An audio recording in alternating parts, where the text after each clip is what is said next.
இந்த உட்கால போய் 2:30 மணிக்கு எழுப்பியிருக்கான் சரத்குமார்.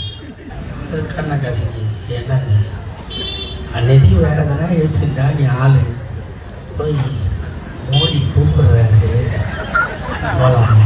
திரைப்பட நடிகரும் சமத்துவ மக்கள் கட்சியின் தலைவருமான சரத்குமார் அண்மையில் தனது கட்சி பிஜேபி இணைத்திருந்தார். இது தொடர்பாக மேடையில் பேசிய திமுக பேச்சாளரான சிவாஜி கிருஷ்ணமூர்த்தி, ராதிகா சரத்குமாரையும் பிரதமர் மோடியும் தொடர்பு படுத்தி இரட்டை அர்த்தத்தில் பேசிய வீடியோ பணத்தை இணையத்தில் வைரலாகி வருகிறது.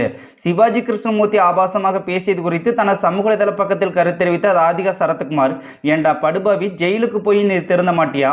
உன்னையெல்லாம் அந்த கட்சியில் வச்சிருக்காங்களே அவங்கள தான் குத்தம் சொல்லணும். இதில் உனக்கு அந்த சாம்ராஜ்ய சக்கரவர்த்தியோட பேர் வேற.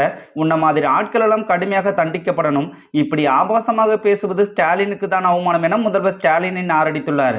மேலும் ராதிகா சரத்குமார் குறித்து திமுக பேச்சாளர் ஆபாசமாக பேசுவதை திமுகவில் உள்ள பெண்கள் எப்படி பார்ப்பார்கள் என்றும், தொடர்ந்து சிவாஜி கிருஷ்ணமூர்த்தி இதுபோன்ற மேடைகளில் பெண்கள் குறித்து தரக்குறைவாக பேச முதல்வர் ஸ்டாலின் அனுமதிக்கிறார் என்றால் இதுதான் முதல்வர் ஸ்டாலின் பெண்களுக்கு கொடுக்கும் மரியாதை என்றும், நாய்வாலை எப்படி நிமிர்த்த முடியாதோ அதே போல திமுக மேடைகளில் பெண்கள் குறித்து திமுகவினர் ஆபாசமாக பேசுவதும் நிறுத்த முடியாது என நெட்டிசன்கள் விமர்சித்து வருகின்றனர்.